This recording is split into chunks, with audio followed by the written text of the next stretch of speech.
dari Poltekkes TNI AU Adi Sucipto, dengan saya sendiri Evan Hujan dan rekan saya Waris Sri Budianto. Pada kesempatan kali ini kami akan membahas tentang apa itu CPOB atau cara pembuatan obat yang baik, CPKB cara pembuatan kosmetik yang baik, dan juga CPOTB atau cara pembuatan obat tradisional yang baik. Mungkin bagi mahasiswa farmasi atau mungkin lulusan SMF tidak asing apa itu CPOB, CPOTB maupun CPKB. Pada kesempatan kali ini kami akan membahasnya satu persatu. Untuk yang pertama, apa itu CPOB? Mungkin Mas Waris bisa menjelaskan sedikit. Baik, pada kesempatan hari ini saya akan menjelaskan apa itu yang dimaksud CPOB. CPOB sendiri kepanjangan dari cara pembuatan obat yang baik. CPOB secara singkat dapat didefinisikan sebagai suatu ketentuan bagi industri farmasi yang dibuat untuk memastikan agar obat yang dihasilkan sesuai dengan persyaratan yang ditetapkan dan tujuan penggunaannya. Pedoman CPOB disusun sebagai petunjuk dan sebagai contoh industri farmasi dalam menerapkan cara pembuatan obat yang baik untuk seluruh aspek dan rangkaian proses pembuatan obat. CPOB menyangkut aspek produksi dan pengendalian mutu.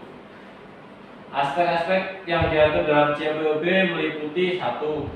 Sistem mutu, personalia, 3. Bangunan dan sarana penunjang, 4. Peralatan, 5. Sanitasi hygiene, 6. Produksi, 7. Pengawasan mutu, 8. Inspeksi diri dan audit mutu, 9. Penanganan keluhan terhadap produksi, penarikan produk kembali dan produk dikembalikan. 10. Dokumentasi. 11. Pembuatan dan analisis berdasarkan kontrak. 12. Kualifikasi dan verifikasi atau validasi.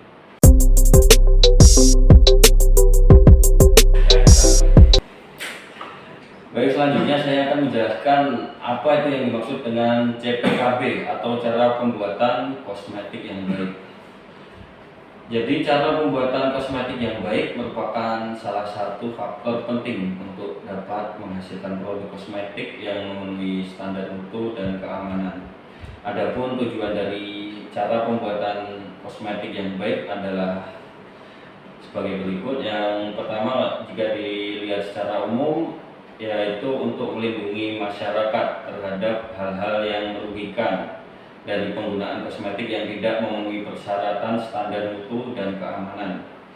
Yang kedua, meningkatkan nilai tambah dan daya saing produk kosmetik Indonesia dalam era pasar bebas.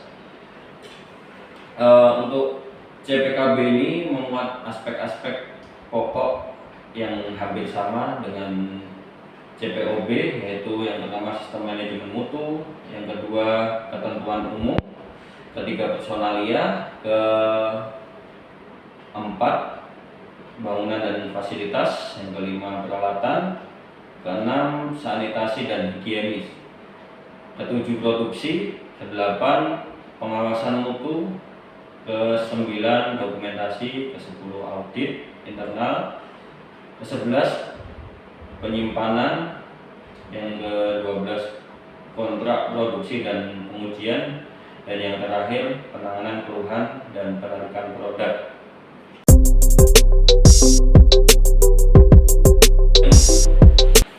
Yang terakhir kami akan menjelaskan tentang CPOTB, cara pembuatan obat tradisional yang baik. Yang selanjutnya disingkat CPOTB adalah seluruh aspek kegiatan pembuatan obat tradisional yang bertujuan untuk menjamin agar produk yang dihasilkan senantiasa memenuhi persyaratan mutu yang ditetapkan sesuai dengan tujuan penggunaannya. Mungkin kita bertanya, siapa yang mengeluarkan CPOTB tersebut. Nah, jadi CPOTB dikeluarkan oleh Badan Pengawas Obat dan Makanan atau BPOM melalui peraturan Kepala Badan Pengawas Obat dan Makanan. Untuk tujuan dari pedoman CPOTB sendiri secara umum, yang pertama melindungi masyarakat dari hal-hal yang merugikan kesehatan sebagai akibat dari pembuatan obat tradisional yang tidak memenuhi syarat mutu. Yang kedua, meningkatkan nilai tambah dan daya saing produk obat tradisional Indonesia dalam era pasar bebas. Dan yang ketiga, menghilangkan atau mengurangi risiko yang tidak selalu dapat diketahui melalui pengujian produk akhir seperti kontaminasi, campur baur, dan kekeliruan atau kesalahan. Dan yang terakhir, menjamin produk dibuat dalam artian diproses dan dikendalikan dan juga diawasi mutunya secara konsisten.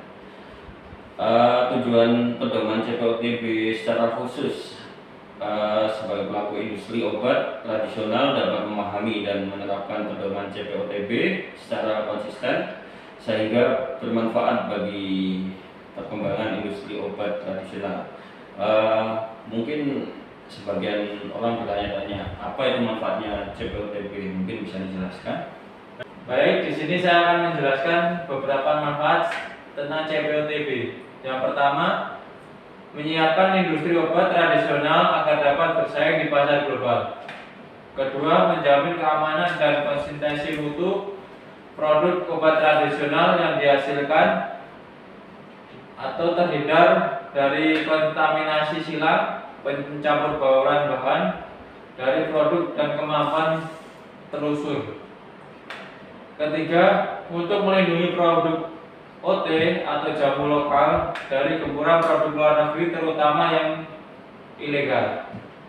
Keempat, menjaga nilai ekonomis produk dengan mengurangi adanya reward, produk TMS, dan adanya kejelasan sumber bahan baku.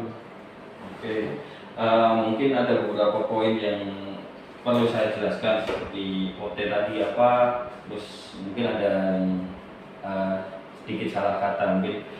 Seperti yang poin kedua tadi, yaitu untuk menjamin keamanan dan konsistensi mutu produk obat tradisional yang dihasilkan atau terhindar dari kontaminasi silang, pencampur bauran bahan dan produk, dan juga kemampuan telusur.